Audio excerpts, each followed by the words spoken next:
Hello everyone and welcome back to my channel.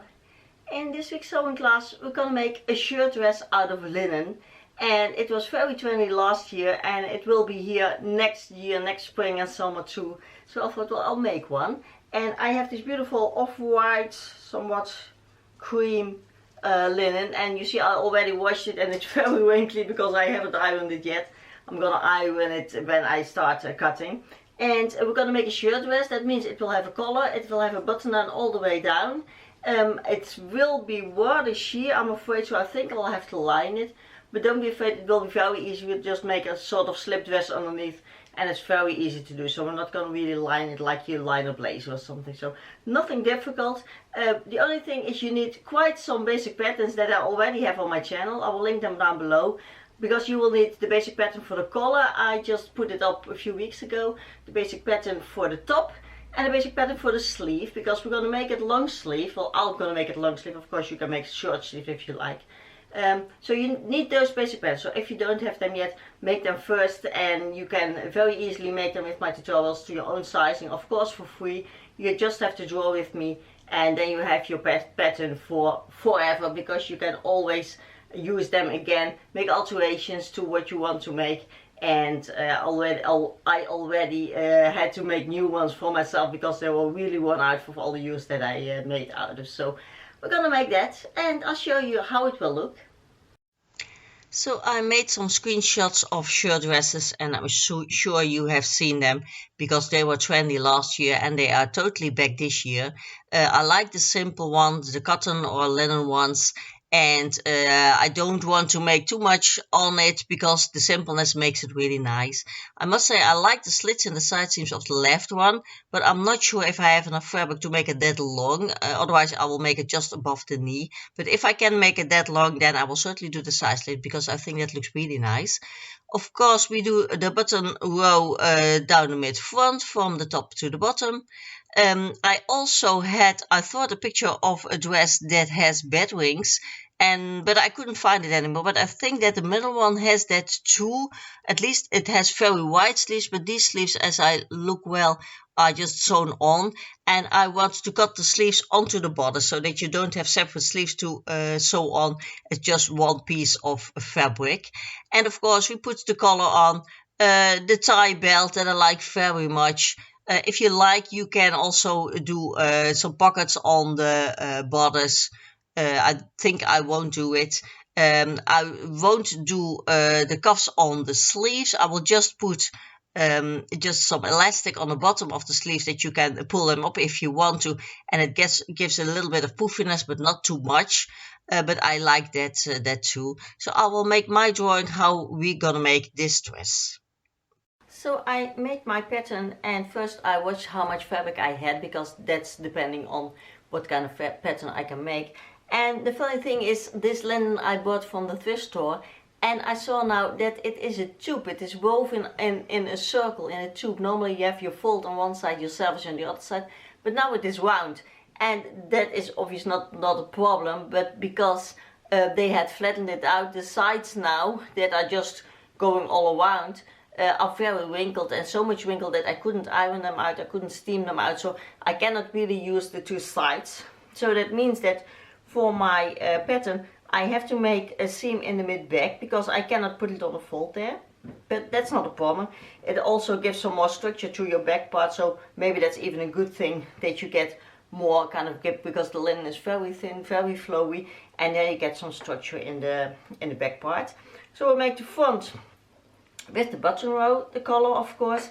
I want to cut on the batwing sleeves, and I did it before on the sweater with the batwing, so if you're not familiar with that you can watch that first. But I will show you how you can draw this on your basic pattern, that you get these sleeves. And we make them a little bit wide so that we can make some elastic in the bottom of the sleeve, so that you get a little bit of a puffiness here. I cannot make them long, so I'll make them knee length, so I won't do the slits in the side seams. But if you want to make them longer and you have enough fabric, you can just make the slits by finishing the side seam separately, and then you can just sew your side seam till wherever you want your slit to start. Then we put on two pockets in the front. a loose belt that you can tie around your waist. And for the back, the only difference from a normal dress is that we have a seam in the mid-back, so that will be our dress. So for the pattern, you will need your basic pattern for the top, and I laid that on another piece of paper here with the squares. And what you do is you trace your mid-front part line, you trace your neck hole for the front and on another piece of paper or on the same for the back, and your shoulder seam. And what I want my pattern to be 2 centimeters wider than my hip width, and my hip width is here. So I extended that with 2 centimeters, and I draw a line going straight down from the armhole, just going to the length that I want my dress to be. Then what I did, I extended my shoulder seam, that's this seam. I'll take it a little bit down and you can see it better. I extended it just by putting my ruler to that seam with the length that I want my sleeve to be. So mine will be 50 centimeters, but make it as long as you want your sleeve to be. So give that a straight line, and I put it already on my fabric so that I just draw with a pencil the line on my fabric. You can also do it on your paper for your pattern, but I just thought, well, I just do it immediately on my fabric. But if you're not sure, just make your pattern first. So do that, mark the length of your sleeve. Then on the bottom, mark how wide your sleeve you want to be. I made mine 15 centimeters, and so that will be all around in total 30 centimeters, and that is enough to scrunch it up with some elastic that you have some poofiness, but not too much, because to me that doesn't look that nice. So I made mine 15 centimeters. And then what you do is you can take a curved ruler like this. You can also just eyeball it. I made a curved line, take it a bit down and you can see it better, from just above my waist, so around 4 or 5 centimeters, here's my waist, higher. I made a curved line going all to the end of my sleeve. And then you get that cut on sleeve that gives some more width here around the armhole. You can make it go up more and then make the curve. You can do it a little, but when you make the curve earlier, so more down to the waist, then you get some troubles when you want to cinch it in with your belt, because then you also can pull on your sleeve and you pull your sleeve up, so that's not really comfortable. So I would put the curve starting just about a few centimeters higher than your waist is, and then make a curve to the end of your sleeve. And then what you need to do is, you have here your mid front. We're gonna extend that by 2 centimeters for the overlap, and then another 3 centimeters for the facing, and the seam allowance for that overlap. So this 3 centimeters will be folded under as a facing, and these 2 centimeters will be the overlap with the other part of your top, so the other front part. So do that too, just so add 5 centimeters in total, 2 and 3. And then you have all for the front part, and the same for the back, only the neck hole is different for the back part. And what you need to do is these 5 centimeters here in the mid front, you need to reinforce with some interfacing, because this must have some structure to give it a nice result. And of course the back pattern just stops here where your mid front or your mid back is of the pattern. Then I cut my colors, and for this you will need your pattern for the basic color that I also will link down below.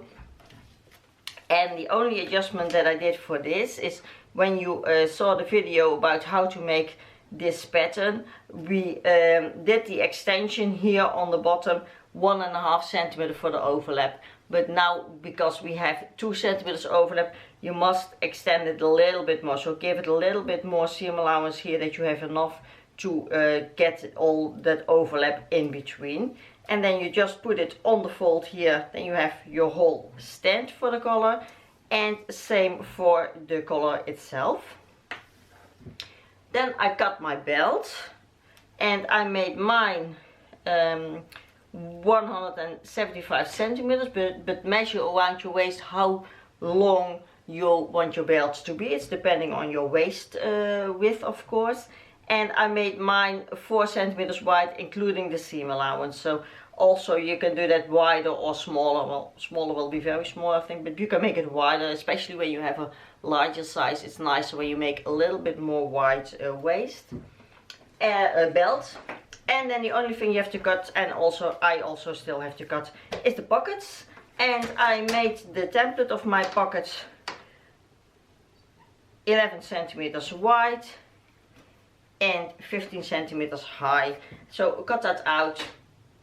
And what you can do before we start sewing is put some interfacing on your stand. These, of course, I didn't say that, but of course you need 2 of the stands, 2 of the collars, 1 belt of course, but 1 of the stands you need to put some interfacing on to give some more structure. 1 of the collars you need to, and the top part of your pocket, so around 3 centimeters or whatever you want to put over. Give that some interfacing, then your pocket gets some more structure. Otherwise it will just wrinkle up on your bodice or on your dress, and that won't be too nice. So then you are finished for starting the sewing part. And when we have sewn most of the dress together, we can decide if we need to line it or not. But that will be very easy, because when I put a lining in a dress like this, I just make a kind of tank top dress on the dress, slip dress underneath it, and that is very easy to do. I don't attach it really to the dress. I just sew it on, attaching the shoulder seams, so that I just always have that slip dress for this dress, because I don't like to get things together when I want to wear the dress and have to look for a slip dress, and maybe it's in the wash and I cannot wear the dress because I don't have a slip dress. So I always like to make just an own slip dress as lining for dresses that need that lining. But we're gonna see if it's needed. Maybe it's not that bad, and if it is, then I'll show you how to do that.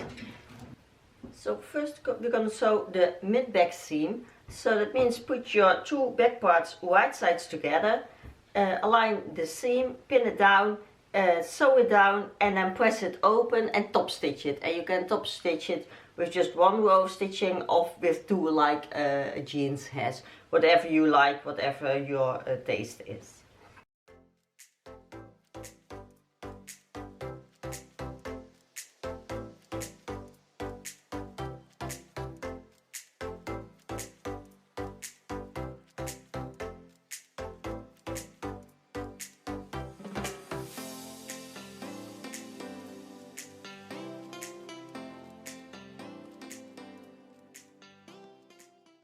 You put your front parts on top of your back parts. Your back is laying here underneath, right sides together, and you line up here the shoulder seams and the side seams, and then for the both parts you sew them together. So both shoulder parts and both side seams.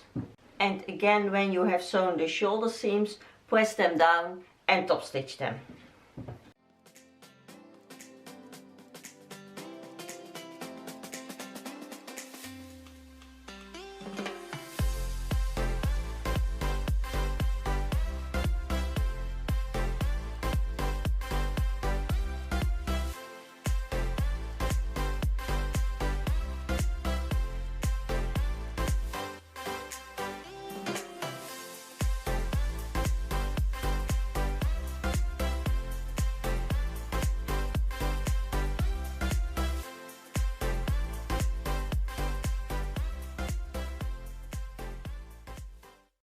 So now what we have to do is, this is our mid front with the overlap, left and right.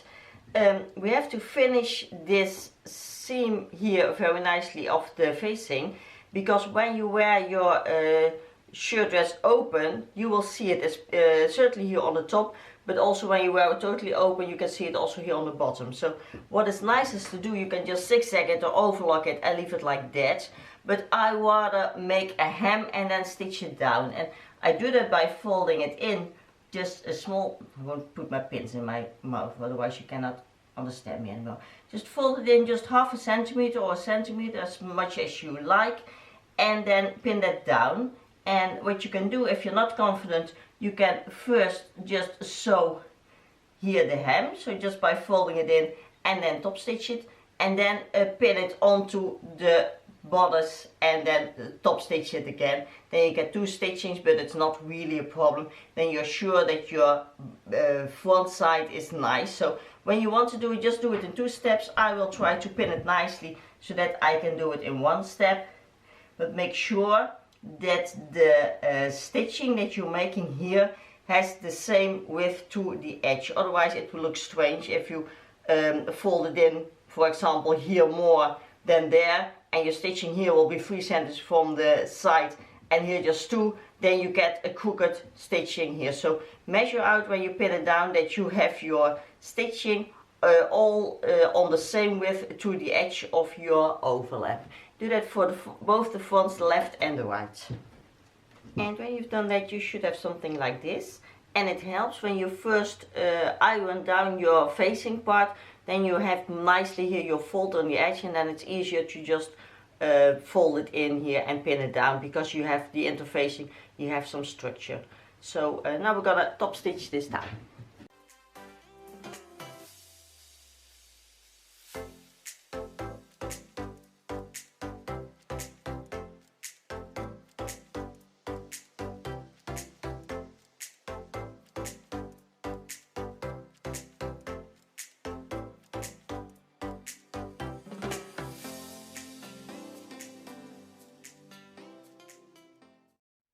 So now you have the two mid fronts nicely finished.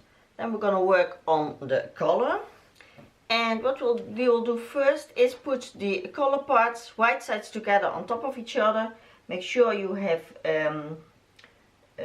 put some interfacing onto one of them.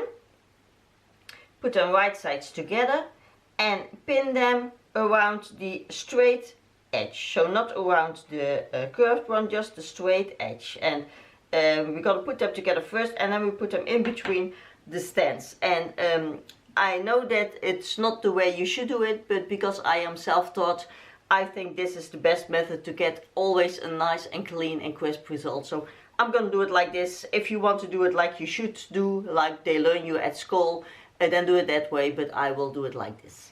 So I've pinned them on top of each other. You're going to sew that down. Then trim off the seam allowance as much as you can. Cut the corners in an angle so that you don't get bulk there. Flip them right side out and press them very well. And if you want, you can top stitch the edge. I think I will just one time. You can also do it twice, whatever you like, or you can skip that part too. But really press them very well when you have sewn them down.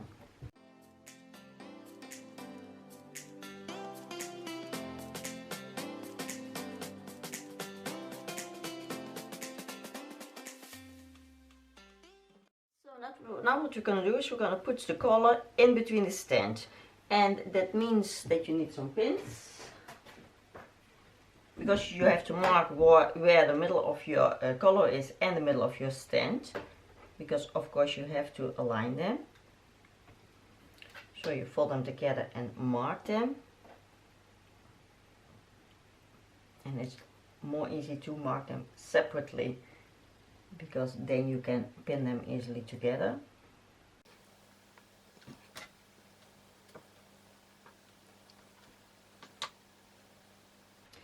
And then what you do is you put the curved part, well, it's all curved, so that's not clear. You put this curve of your collar on top of this curve of the stand, on top of this curve of the collar.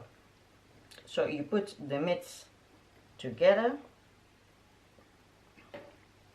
like that, and make sure that the parts of the interfacing are the same. So what I do now is not okay, because I put now my interfacing stand on top of my collar without the interfacing. So the top part of my collar, can I show you? Yes, has no interfacing, so the top part of my stand without interfacing goes on top of that, and the stand with the interfacing goes on top of the collar part with the interfacing, and you sandwich the collar in between the two stands like this.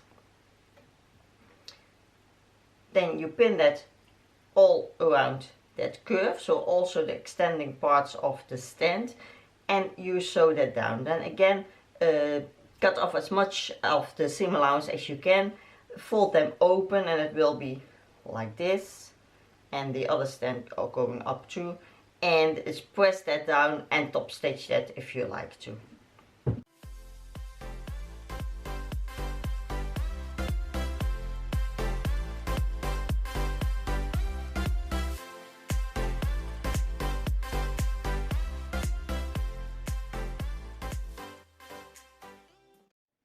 So, and if that went well, you now have something like this. So your collar is in between the stands.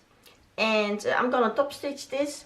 If you're not confident in top stitching, then just don't. I think it's better to not top stitch than do a bad top stitching, because that will be really destroying the outcome of your garment. So if you're not really confident to do a nice top stitching, just leave it like this. Press it down very nicely, and it will look just as good. So what you do next is mark where the middle is of your stand, and you take the outside part, so not the one with the interfacing, but just the top part, and you align that with your mid-back seam, and you pin it on, and then you're gonna pin on the whole stand from the mid-back to the mid-front on both sides, and then you sew that down. So it's nicely distributed to the whole part. If it's right, it is exactly matching, so just pin that down till the curve.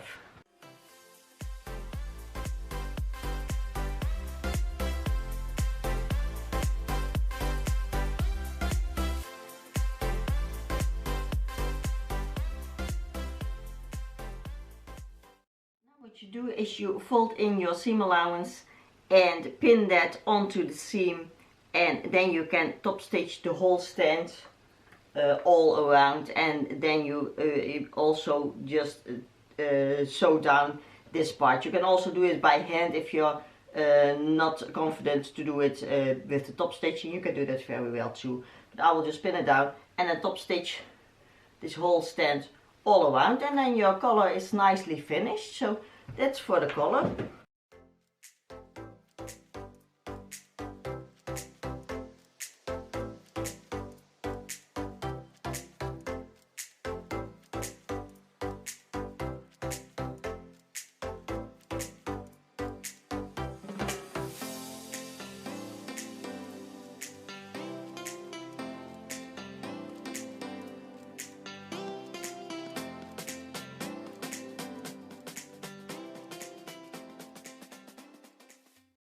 You have a really nice collar.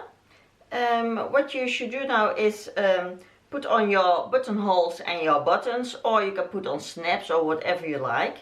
Then you have to hem the bottom of your dress, and then we have to hem the bottom of our sleeves. And what we're going to do, or what I'm going to do, I'm going to put in some of this small elastic. I think it's around a centimeter wide. So you make here a casing so that you can pull your elastic through. So just fold it in half a centimeter or a centimeter, and then enough that you have enough space in your casing for your elastic. Do that all the way around for both your sleeves.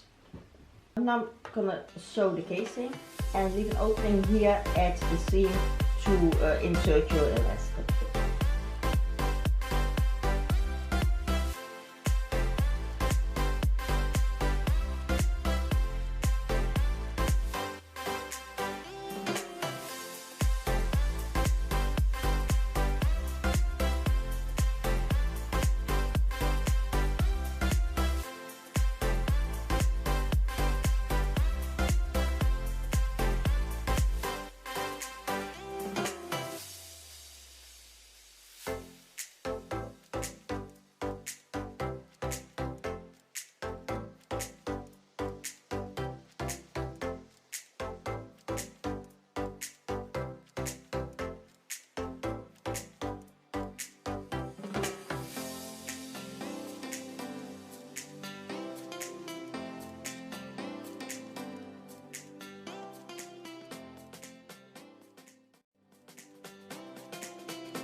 Then you need to prepare your belt, and I already put some interfacing on half of it, so and I ironed it doubled. So what you can do is you can just fold in the seam allowances of both parts and then top stitch that.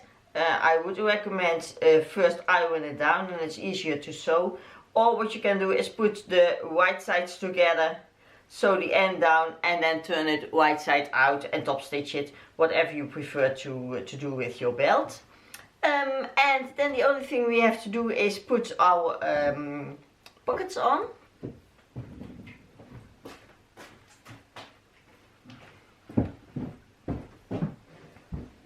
And then you need to prepare your belt, and I already put some interfacing on half of it, so and I ironed it doubled. So what you can do is you can just fold in the seam allowances of both parts and then top stitch that.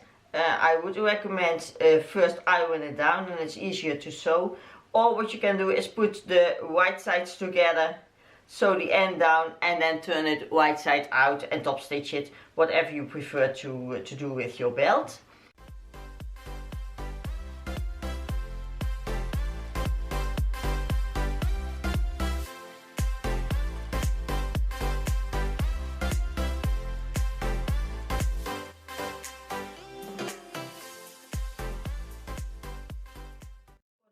I put some interfacing on the top of the pocket for 3 centimeters, so that you have some more structure here on the top. And what I always like to do, what I also showed you in last week's video, is I like to iron the seam allowances in with a template in between, because that makes sure that your seams are really neat and tight. And when you put your template in, you just fold all the edges over that and then iron them down, and you get a really nice and crisp line then at the edges, and both your pockets will be the same size. So what you do, put your interfacing on, then finish all the edges. You can first sew this down with a top stitch, but you can also just first sew this down, that's the best way to do, and then sew it on your dress.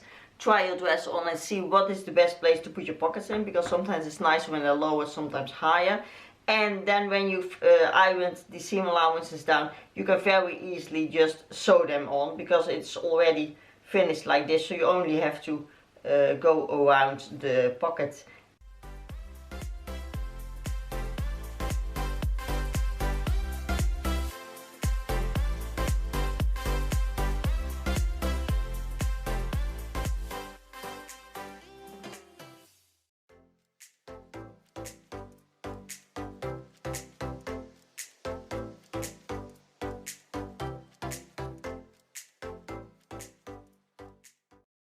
So to make your underdress or lining dress or slip dress or whatever you like to call it, you will need a stretchy lining. Well, I at least prefer always a stretchy lining for whatever lining I'm doing.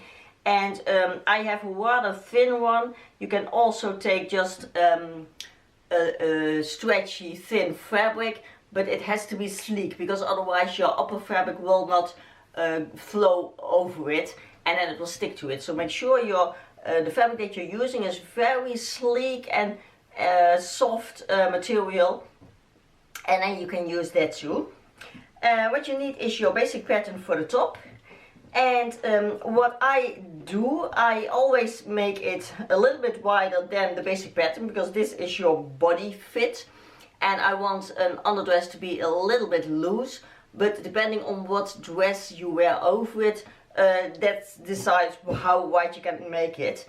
I usually add 2 centimeters to the side seam, that I have some more room, because that means that you have 4 centimeters 8 centimeters all around, so that is rather much, but not that much that it will bulk up. But if you have really a skinny, tight fitted dress, then I wouldn't give it 2 centimeters, just take this line as the basic pattern is, or just a little bit more, but not too much, otherwise you will see bulking up underneath your dress and that's not nice. But now I'm gonna add 2 centimeters to my whole side seam, and then following that curve that my basic pattern has.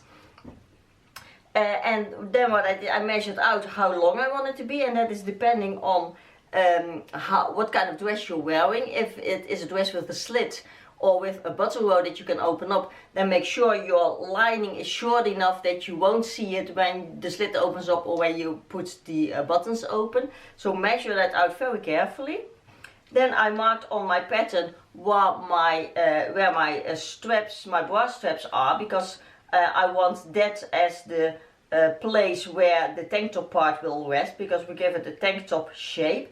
So I marked it, and I marked that on my fabric, because now I'm just gonna trace it onto my fabric. I don't trace another pattern on paper, because then I have another paper used, and you can also just with a chalk that I did first, but that was not visible on camera. So I marked it now with pins what line I want to cut, and make sure this is without the seam allowance, so you don't have to cut along the pin line, but you must add your seam allowance, as you also have to do for all my basic patterns. I don't make patterns with seam allowance, so you have to add that. So when you've done that, you can take your basic pattern off, and then you can mark your armhole and your neck hole. And that means I took the marks that I put on my basic pattern where my straps, my bra straps are, and I gave it 1 centimeter on both sides. And then I made a curve going all the way down to the armhole, but the normal armhole that was of your basic pattern. So it was now till here, so I connected it to that same point. Then you have a curve like that. Then I measured out how low I want my neck hole to be. And that is also depending on the dress you wear it underneath, because you don't want your underdress to show. So mark that very well, and then make a curve from this bra strap line going in a curve to that to that place. This is for the front. For the back it's the same. The only thing is, of course, you won't make the back that low. You can just use the curve of your basic pattern, or just a little bit below. I usually go just to 1 centimeter lower, that it won't show up if you have a dress without a collar or whatever. That wouldn't be nice. So you just cut this out, you sew your shoulder seams and your side seams, and then what you can do, I will just use my serger to finish all the raw edges, so the hemline, the armhole, the neck hole, and then you are done. You can do that with your sewing machine with an overlock stitch or a zigzag stitch. If you don't like it, if you don't like to see the stitching, you can of course also make small rolled hems here along all the seams. Make sure then that you have enough seam allowance, because I'm just gonna cut it out where I don't have a seam, like the side seam. I just cut it out around my pins, but if you want to make a rolled hem, you must give that seam allowance too. If you don't, if you do it like I will do with a serger or a zigzag stitch, you only need seam allowance here on the side seam.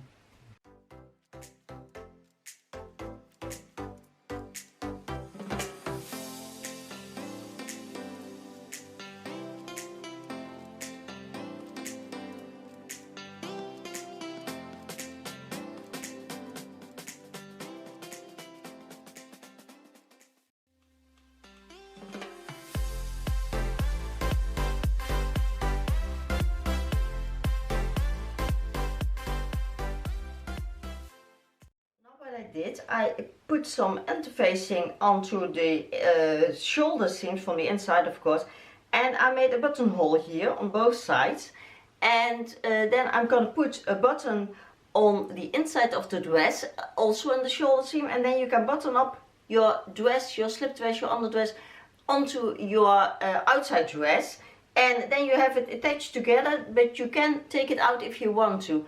And that's a very easy way to have them together, but also be able to have them separate, or to use this underdress for another dress. But because mine is rather loose, I can do it with only attaching the shoulder seams. But if you have your underdress made tight, then I would advise you to at least also secure the bottom of your hem otherwise it will ride up on you and then you don't have the coverage that you want your underdress to give you. So make sure you do that when you have your underdress nice and tight. And the dress is finished and I think it looks really nice. I love the casual vibe, although I'm not really of the casual style. But like this, it is a dressy one, but then in a casual style, and I think that looks really nice. That's also why I didn't want to make cuffs on the sleeves, because then it gets too stiff. I think now you have just your nice elastic, you can leave them down. Mine are 3/4 long, but you can also just pull them up just below or above your elbow, and then you have a really nice dress. And it is really very versatile. You can do anything with it. I'll give you some styling tips later on what to do with it. The pockets are nice. You can have them like this, or you can put them in the side seams. I will leave the sewing class that I have how to make pockets in the side seams down below in the description box if you like that more than pockets on the bottom part of the dress. You can do that too. But it's a really nice dress. It wears very nicely, very airy because of the linen. But still you look really nice and put together, although you only had to put on just one dress and a pair of shoes and you're good to go. So it's a very nice one to have in your closet. I thought it's also very nice, I think, when you travel a lot, because it is loose. You can put the belt as tight or as loose as you want, so it's always very comfortable if you have to sit for a long time in a car or in a plane or in a train or whatever. I think it's very nice travel outfit like this. I must say, I think I got my lining a little bit too short. It's still here, so to me it is not really what I would like, but I was afraid that if I wanted to if I put it too long, then it would show if I put my button on the bottom open. But of course, if it was too long, I could have cut it off. So I'm a little bit sad that I didn't make it longer, but I think it looks really nice like this. And of course, you can also wear it with the buttons open as a beach cover up over a bathing suit or over a sundress or something, just to give a little bit more coverage. That's why I made the lining like this. You can of course just sew them in the shoulder seams as I normally do, then it's attached too, but you don't have to do that much to have your dress lined. Now I did it before of course, but now I did it with the buttons on the shoulder seams of the dress and the buttonholes on the shoulder seam of the lining. And it is very nice because you can take it out. If you want to wear it on another dress, you can just take it out and put it onto the other dress. And then you have an even more versatile dress with lining like this. So it's very nice, and you saw it was not that difficult to do, but still you have more coverage underneath your dress and you don't have to buy another dress or something to put under. So I will show you what kind of options you have else, how to wear this dress. As I said, of course, with the buttons open over a bathing suit, but I will not show you that. That is very obvious, I think. Oh, and what I also did, I made some loops here on the side seams so that the belt stays attached to your dress if you have the belt loose. And I use those satin straps that you always cut out of your bought garments because they are very annoying and always sticking out. I get them for people because you shouldn't buy clothing, just make it yourself, then you don't have these annoying straps hanging out. But I keep them and I always reuse them for whatever things. I think you have seen me many times using them for other purposes than they were used to be for. But they are very good to make just simple loops here on the side seams. Just sew them down on the top and the bottom, and you can take your belt through, and then it will keep your belt to your dress when you want to wear it open. So I'll give you some options how to wear this else. If you live in a climate as I live, where it's still not really warm to wear things like this with bare arms and bare legs, then you can just put tights underneath it. Take some nice boots. I would recommend a lighter color, so like an off-white or beige or something that is not too harsh against the white of your dress. If you of course make a white dress like me, you can also make it in black or in blue or whatever you like. And just put a nice sweater on top of it. You can put your collar out like this, then it looks like if you have a button down underneath it. You can see the nice skirt. So then you have a different option that is also appropriate now for the not too warm weather, and you can also wear it now already like this, and you have a nice warm option. Then what you also can do is put a button down on top of it. And I must say I'm not really a fan of the button down, so I really had to look for some. And I only have them in white and in black, so I choose for the black because the white doesn't match the dress. But I would recommend a lighter color, like a light pink or light blue or a light yellow. I think that is not too harsh like this black one, but I think it's okay. I matched my shoes to it, put some nice heels underneath it. Can you see them? I think not. But then you have also a really nice outcome. The blouse is hanging down a little bit. Sure, I really cannot talk today. A little bit more down the back. You can cinch it in here with the knot. Put your colors nicely on top of each other. Mine of the black one are very small, so they don't peek out, but that's not a problem.